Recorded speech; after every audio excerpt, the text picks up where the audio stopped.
Good morning সবাইকে। এই কাজকর্ম সেরে এসে ফাইনালি একটু বসলাম। সকালের বেলা যা কাজ থাকে না, বাপরে বাপ, কি বলবো, ঘুম থেকে উঠলেই মনে হয় এবার কাজের পাহাড় রয়েছে। একটু রয়ে শোয়ে করবো, উপায় নেই, সকালবেলা বলে কথা, মানে সব কাজই তো প্রায় পড়ে রয়েছে। তোমাদের বাড়িতেও নিশ্চয়ই তাই হয়, তোমরা নিশ্চয়ই তাই জানো যে কত কাজ থাকে সকালবেলায়। তো এই ব্রেকফাস্ট সব কমপ্লিট করে এসে এবার একটু বসলাম, অক্সিজেন নিতে এসেছি। হ্যাঁ, দম লেগে গেছে, এবার ভাবছি অক্সিজেন না হলে পরের কাজগুলো আর করতে পারবো না, তাই বসলাম, এবার একটু অক্সিজেন নিয়ে নেব, তারপর বাকি কাজ হবে। বাইরে যা রোদ, মানে কি বলবো, গরম কমছে না। এতদিন শুনে এসেছি আমাদের 12টা মাস 6টা ঋতু, আমার তো মনে হয় একটাই ঋতু গরমকাল। সারাক্ষণ গরম, এসি পাখা, কোনো কিছুতেই কোনো লাভ নেই। দরদর করে ঘাম ঝরছে, পাখা চালিয়েও কোনো লাভ হয় না। উফ রে বাপ, কি গরম। তো সকালে আজকে ব্রেকফাস্টে বানিয়েছিলাম রুটি আর ঘুগনি, তোমাদেরকে দেখানো হয়নি, কারণ ভেবেছিলাম সকালে তোমাদের সঙ্গে গল্প করব, কিন্তু আজকে আমার মেড আসেনি, সব কাজ নিজেকেই করতে হলো। তো কি করে তোমাদের সঙ্গে গল্প করব বলো। এখনই একটু সুযোগ হলো, ভাবলাম তোমাদের সঙ্গে একটুখানি গল্প করে নিই। উফ, এরকম যদি হতো বলো তো, যে সকালে একবার রান্না করবো আর সেটা দিয়েই সারাদিন খাওয়া হয়ে যাবে, ভালো হতো না বলো? তাহলে সবাই গল্প করতে পারতাম, কোনো কাজ থাকতো না। আমাদের কিন্তু দেখবে দিনের মধ্যে কাজের মধ্যে এই রান্না বান্না একটা বিরাট বড় ব্যাপার। আর তার মধ্যে আমি হচ্ছি ফুডি, না খেয়ে তো থাকতেই পারি না। রোজ ভাবি যে আজকে এক পদ দিয়ে চালিয়ে দেবো, সকালবেলা একটাই বানাবো, খিচুড়ি একটা বানিয়ে ফেলবো, ব্রেকফাস্টেও খাবো, লাঞ্চেও খাবো, ডিনারেও খাবো, তাহলে আর কোনো কাজকর্ম থাকবে না। তো যাই হোক, একটু বসে নি, 5-10 মিনিট একটু রেস্ট করব, তোমাদের সঙ্গে একটু গল্প করব, তারপরে যাব বাকি কাজে। এই দেখো, পিঁপড়ে উঠেছে আমাদের বাড়িতে, আবার নতুন করে একটা উৎপাত শুরু হয়েছে, পিঁপড়ের উৎপাত। বিছানা থেকে শুরু করে কিচেনে গেছি, সেখানেও পিঁপড়ে। ছোটবেলা থেকে শুনেছি পিঁপড়েরা নাকি মিষ্টি খায়, এখন তো দেখতে পাচ্ছি টক ঝাল মিষ্টি যাই হবে তাই নাকি পিঁপড়েরা খাবে। কি বলবো, কিচেনে জল রেখেছি জগের মধ্যে, তার মধ্যেও পিঁপড়ে উঠে গেছে। রেস্ট করতে আসবো, বিছানাতে পিঁপড়ে। এখন আমার বাড়িটা না, আর আমার বাড়ি নেই, মশা মাছি পিঁপড়ে এদেরই হয়ে গেছে। থাক, ওরাই থাকুক, আমি বাড়ি ছেড়ে দেবো ভাবছি।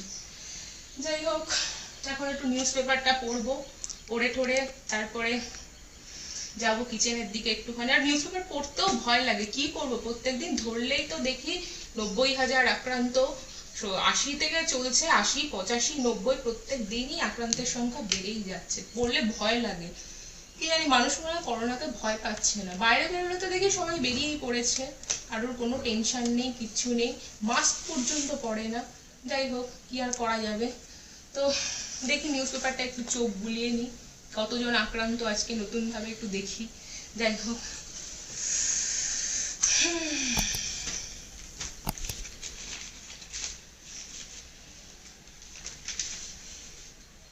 বাবা, প্রায় 90,000 আক্রান্ত হয়ে গেছে। না, পরেই করবো, এখন আর বসে লাভ নেই। তার মধ্যে আমাদের কাজের মেঘটা আবার আসেনি, সব কাজ আমাকেই করতে হচ্ছে। কি বলবো, সকাল থেকে আর আসবে না সেটা বলেও পর্যন্ত যায়নি। কাজের লোকেদের তো জানো, ছুটি নিলে মানে ওদের, আমাদের যত না রোগ হয় ওদের তার থেকে বেশি রোগ হয়। এই আজকে পেটে ব্যথা, আজকে মাথা যন্ত্রণা, বাড়িতে এই হয়েছে সেই হয়েছে। যাই হোক, সে কথা ভেবে লাভ নেই, এখন কাজ করতেই হবে। তো যাই দেখি কিচেনের দিকে, ওখানে রান্না করতে করতে তোমাদের সঙ্গে গল্প করব। তাহলে চলো যাই কিচেনে। আমার ভাত রান্না হয়ে গেছে, আর ভাতের সঙ্গে সঙ্গে আমি ডালটাকে সিদ্ধ করে নিয়েছি। তো তোমাদেরকে আমি দেখাচ্ছি যে কিরকম ভাবে আমি ডালটাকে সিদ্ধ করেছি। দেখো, এই যে ভাত করেছি, ভাতের মধ্যেই আমি কিন্তু ডালটাকে সিদ্ধ করেছি, এতে সময়ও বেঁচে যাবে, গ্যাসও বেঁচে যাবে। এবার পুরোটাকে আমি আস্তে আস্তে করে এরকম তুলে নিই, এরকম একটা ঠান্ডা জলের বাটিতে দিয়ে দেবো। ঠান্ডা মানে নর্মাল ওয়াটার হলেই হবে, এমন নয় যে ফ্রিজের জল লাগবে। আর ভাত দেখো এখানে কত সুন্দর হয়ে গেছে আমার। তো এবার এটাকে আমি আস্তে আস্তে, যেহেতু গরম, এই জন্য এর গায়ে যে ভাতগুলো লেগে আছে এরকম ভাবে পরিষ্কার করে নেবো আস্তে আস্তে। আর এই পাশে আমার মাছ রান্না হচ্ছে, মানে মাছটা ভাজা হচ্ছে আমার।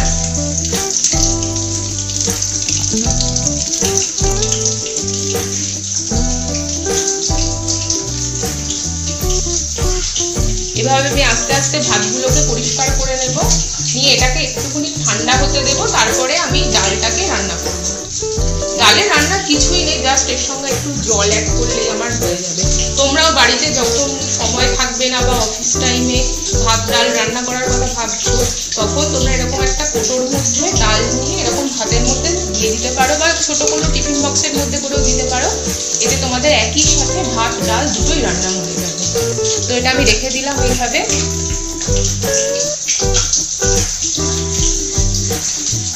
দেখো আমার ডালটা কত সুন্দর সেদ্ধ হয়ে গেছে।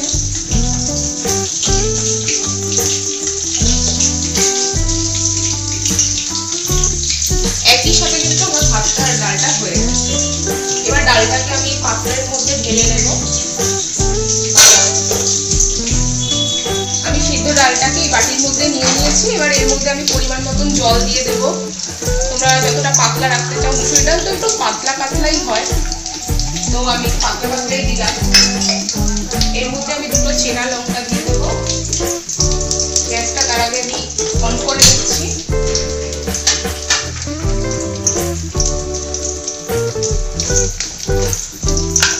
এর মধ্যে আমি পরিমাণ মতন লবণ দিয়ে দেবো।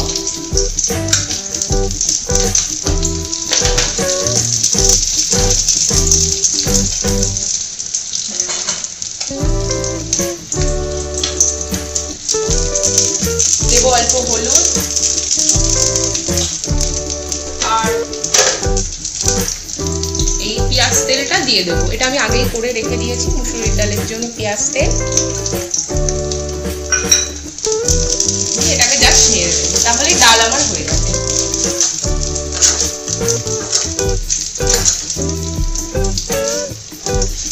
আর একটু জল দিতে হবে, না একটু পাতলা হবে ডালটা।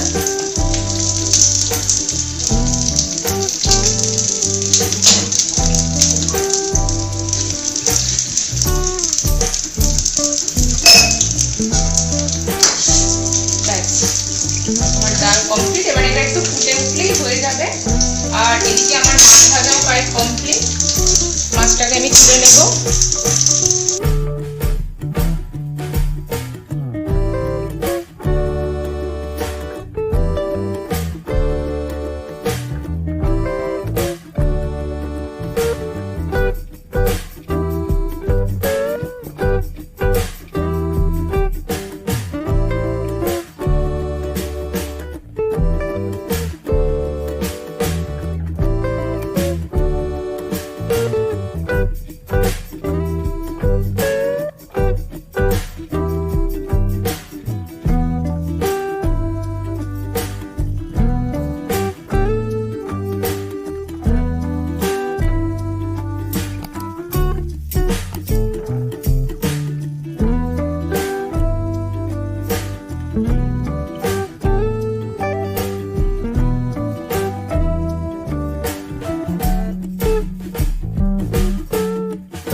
আজকে আমাদের স্পেশাল মেনু মাছের ডিমের পকোড়া।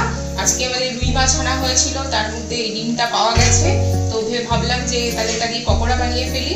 তো এটা হচ্ছে মাছের ডিম। এর মধ্যে আমি দেবো আস্তে আস্তে পেঁয়াজ, একটু বেশি করেই দেবো, পকোড়াতে পেঁয়াজ থাকলে ভালোই লাগে বেশ খেতে। এর মধ্যে দিয়ে দেবো কাঁচা লঙ্কা কুচি, আদা রসুন বাটা, ধনে পাতা,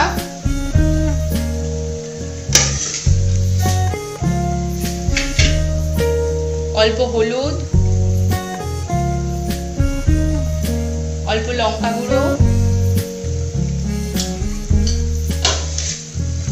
এছাড়া দেবো বেসনের মধ্যে অল্প করে,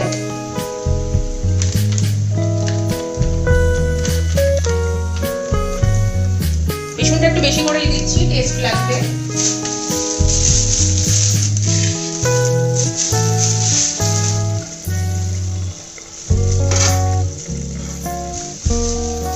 আর এর মধ্যে দেবো আমি অল্প ময়দা, তোমরা ময়দা না চাইলে এর মধ্যে কর্নফ্লাওয়ারও দিতে পারো, এতে ক্রিস্পি খেতে হবে পকোড়াটা। এবার এটাকে আমি ভালো করে মেখে নেব।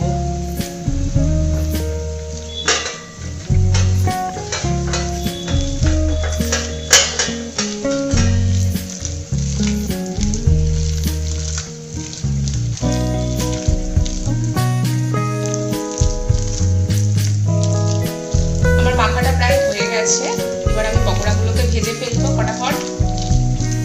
দেখো মাখাটা পুরো কমপ্লিট। আমি কড়াইতে তেল দিয়ে দিয়েছি, তেলটা গরমও হয়ে গেছে। এবার এর মধ্যে আস্তে আস্তে আমি পকোড়াগুলোকে ভেজে নেব।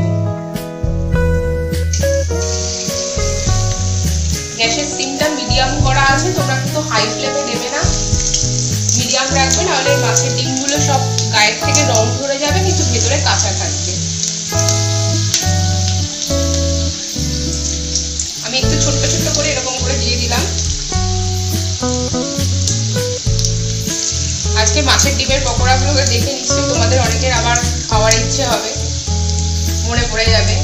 এটা বাঙালির ডিশ থেকে প্রায় চলেই গেছে, এখন মাছের ডিম আর পাওয়া যায় কোথায়? এই কদিন বৃষ্টি হচ্ছে তাই একটু মাছের ডিম পাওয়া যাচ্ছে। আমার মনে হয় মাছের ডিম সবাই প্রায় পছন্দ করে।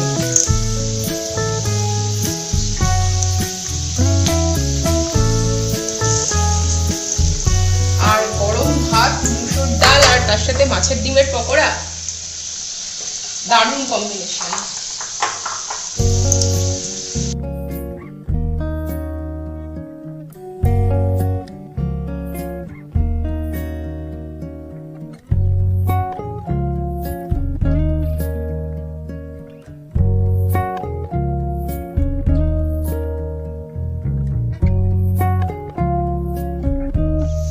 পকোড়াগুলো এক পিঠ সব ভাজা হয়ে গেছে, এবার আমি এগুলোকে সব আস্তে আস্তে এরকম উল্টে দেব, সবকটা পকোড়াকে এইভাবে।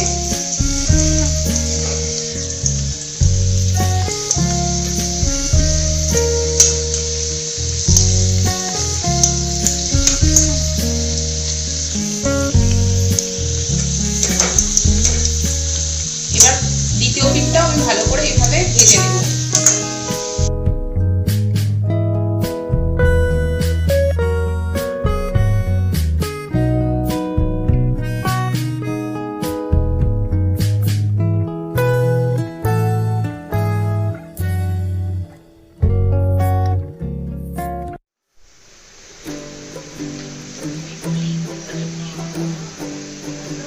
আমার পকোড়া ভাজা কমপ্লিট। দেখো কত সুন্দর লাগছে দেখতে, শুধু খাওয়ার অপেক্ষা। এগুলো খুব simple but special.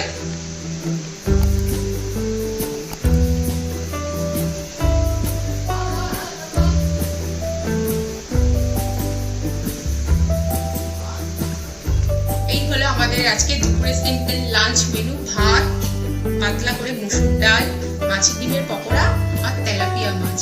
Simple and tasty. এখন শুধু খাওয়ার অপেক্ষা। এরপর আমরা খেতে বসবো সবাই মিলে। আবার খাওয়ার পর তোমাদের সঙ্গে দেখা হবে।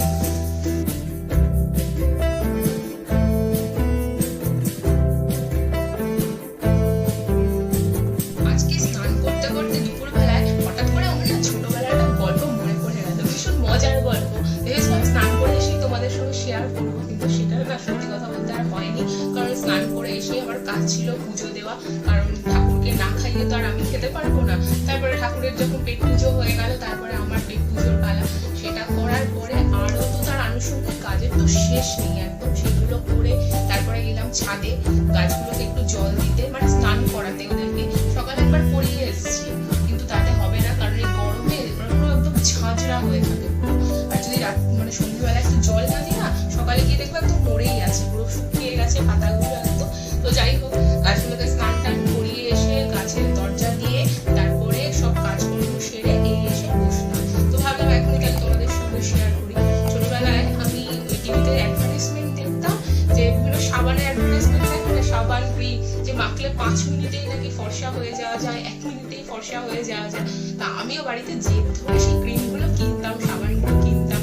তারপরে যখন মাখতাম মেখে আমি 1 মিনিট অপেক্ষা করতাম যে দেখি তো ফর্সা হওয়া যায় কিনা, কিন্তু যখন সেটা হতো না খুব রাগ হয়ে যেত, কিন্তু তাও আশা ছাড়তাম না। আবার যখন নতুন একটা রকম মার্কেটে আসতো আমি কিনে নিয়ে আসতাম। তো এখনো কিন্তু আমার সেই অভ্যেসটা আছে। আমি জানি যে ওগুলো সত্যি নয়, 1 মিনিট ওভাবে ফর্সা হওয়া যায় না, ভগবান যা দিয়েছে সেটাই থাকবে, তার বেশি কিছু হবে না আর কি। কিন্তু তবু আমি সাবান নিয়ে এক্সপেরিমেন্ট করি, যখন যেটা নতুন মার্কেটে আসে প্রত্যেকবার, মানে এমন সাবান নিয়ে যেগুলো বাদ গেছে। তো যাই হোক, তো আজকে আমি তোমাদেরকে দুটো সাবান নিয়ে আমি বলবো, কারণ এটা আমি লাস্ট টাইম 1 বছর এরা দুজন আমার বাথরুমে জায়গা পেয়েছে, 1 বছর আমি এই সাবানগুলো ইউজ করছি আর কি। খুব ভালো রেজাল্ট হয়েছে, সত্যি কথা বলতে গেলে এরা যা বলেছিল হয়েছে মোটামুটি। তাই ভালো তোমাদের সঙ্গে একটু শেয়ার করি। তো আমি এই যে দেখতে পাচ্ছ না,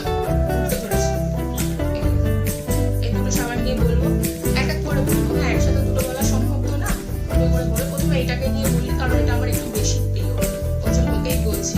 এটা হচ্ছে লিভার আয়ুষের একটা সাবান, বেশ ভালো, সুন্দর গন্ধ, ভীষণ ভালো গন্ধ। আর প্যাকেটের মধ্যে এরকম বক্সের মধ্যে আসে জিনিসটা, এতে 5টা সাবান থাকে, কিন্তু এখন 4টে আছে, আর আমার একটা ব্যবহার করা হয়ে গেছে। তো এই যে এরকম সাবানগুলো দেখো, অরেঞ্জ কালারের, বেশ সুন্দর স্যাফরন স্যাফরন সাবানের গায়েও লেখা আছে স্যাফরন লেখা আছে, আর লেখা আছে কুমকুমাতি তৈলাম সংস্কৃতি, ঠিক আছে। কেন সংস্কৃতি লিখে জানি না, বুঝতে পারি না। আর এটা 500 গ্রাম, মানে 5টা 100 গ্রামের, আর 120 টাকা দাম। তো এটা মাখলে বেশ একটা ফর্সা ফর্সা ব্যাপার কিন্তু আসে, মোটামুটি স্টে করে সেটা। তো আর যদি স্কিনে একটু র্যাশ ট্যাশ থাকে, প্রবলেম থাকে, সেটাও ঠিক হয়ে যায়। আর সব থেকে বড় কথা হলো, এটা মাখলে এত সুন্দর একটা গন্ধ আসে না, তোমাদের ডিও মাখতে হবে না, আমি বলতে পারি, ভীষণ সুন্দর। আর এখানে তো ন্যাচারাল ফেয়ারনেস লেখাই আছে, বেশ ভালো, সাবানটা আমার ভালো লেগেছে। এটা তো গেল। আর এবার আসি এই সাবানটার কথা, চন্দ্রিকা। এটা আয়ুষ ছেলেদের নামে, চন্দ্রিকা মেয়েদের নামে। ছেলে মেয়ে দুজনেই খুশি, কারণ কোনো অভিমান হবে না যে আমি বললাম না।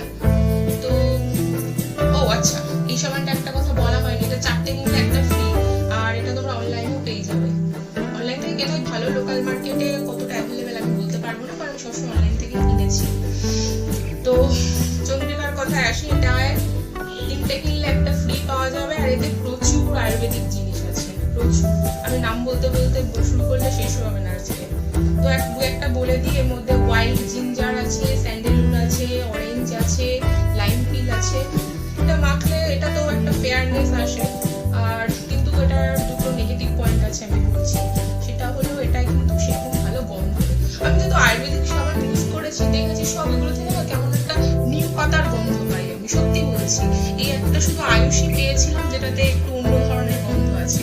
বাকি সাবানগুলো আমি জানি না কেন সব কি নিম পাতা থেকে তৈরি হয় নাকি, এটাতে কি ওটা মার্গো সাবানের নাম শুনেছো তোমরা, একদম সেম গন্ধ। আমার একদম ভালো লাগে না এটা। কিন্তু যাদের স্কিনে প্রবলেম আছে, ধরো গরমকালে অনেকে ঘামাচি হয় না, ওই ঘামাচি, র্যাশ, চুলকানি যেগুলো হয়, এই সাবানটা মাখলে তো থাকবে না, এটা আমি বলতে পারি হঠাৎ করে। মানে আমি তো উপকার পেয়েছি। আর যাদের একটু ফর্সা হওয়ার ইচ্ছে আছে, হ্যাঁ, এটা থেকে একটু ফর্সা হওয়া যায়। আচ্ছা, একটা কথা বলি, আমি কিন্তু কোনো অ্যাডভার্টাইজমেন্ট করছি না। এই যে আয়ুষ দেখছো, এই লিভার ব্র্যান্ডের, আর এই চন্দ্রিকা, এরা কিন্তু আমাকে কোনো টাকা পয়সা দেয় না। তো আমি ওই জন্য ওদের সম্পর্কে কোনো ব্র্যান্ডিং করছি না। এটা আমার নিজের ব্যক্তিগতভাবে ভালো লেগেছে, তোমাদেরকে বলছি। যদি তোমাদের ভালো লাগে, ইচ্ছে হয়, তবে কিনবে, কোনো জোর জবরদস্তি নেই, ঠিক আছে। তো আর যদি তোমাদের পয়সার কথা বলি, এটা কিনলে একটু লাভ আছে, কারণ এটা 500 গ্রাম তোমার 120 টাকা নেবে, আর এটা 450 গ্রাম 129 টাকা। ওই একটু কম বেশি। আর এটাও অনলাইনে পেয়ে যাবে, এটা অনলাইন থেকেই কিনতে হবে কারণ লোকাল মার্কেটে পাবে না। ঠিক আছে, তো সাবান নিয়ে একটু বেশি বক বক করে ফেললাম, ডিটেলসে বলতে পারি না, আমি যদি ছোটখাটো করে বলি বুঝতে পারবে। আর তো যাই হোক, তো এটা 1 বছর ধরে ব্যবহার করছি, মাঝখানে আর কোনো নতুন সাবান কিনিনি, খুব ভালো লেগেছে আমার, তো সেই জন্য তোমাদেরকে বললাম। যাই হোক, কি গরম সত্যি, ঘেমে যাচ্ছি পুরো একদম। কি গ্রীষ্মকাল নাকি শুনছি তো, ভাদ্র মাস নাকি এসে গেছে, আমার তো মনে হচ্ছে বৈশাখ মাস চলছে। বাপরে বাপ, পারা যাচ্ছে না। দিনে আমারও মনে হচ্ছে 2বার করে স্নান করতে হবে এবার। তো যাই হোক, এখন যদি আরো বেশি গল্প করি তাহলে রাত কাবার হয়ে যাবে, কোনো খাওয়া দাওয়া ঘুম কিছু হবে না, কারণ আমি গল্প করতে ভীষণ ভালোবাসি। আর গল্প করার সুযোগ পেলে তার মানে কোনো অংশে আমি ছাড়ি না আর কি, ভালো মতোই গল্প করে নিই। তো যাই হোক, তোমাদের কেমন লাগছে আমার গল্পগুলো আমাকে কিন্তু তোমরা জানাবে, অবশ্যই জানাবে। আর তোমাদের সঙ্গে আবার কালকে দেখা হবে নতুন ভিডিওতে। ততক্ষণ পর্যন্ত তোমরা ভালো থাকো, সুস্থ থাকো। আর হ্যাঁ, আমাকে কিন্তু অবশ্যই সাবস্ক্রাইব করবে। আর ভিডিওটা তোমাদের যদি মনে হয় অন্য কারোর সঙ্গে শেয়ার করা যেতে পারে তাহলে শেয়ারও কিন্তু করবে। আর এই সাবস্ক্রাইব করতে একটা পয়সাও লাগে না কোনো, সুতরাং তোমরা অবশ্যই কিন্তু সাবস্ক্রাইব করবে। তো চলো, আজকের জন্য টাটা।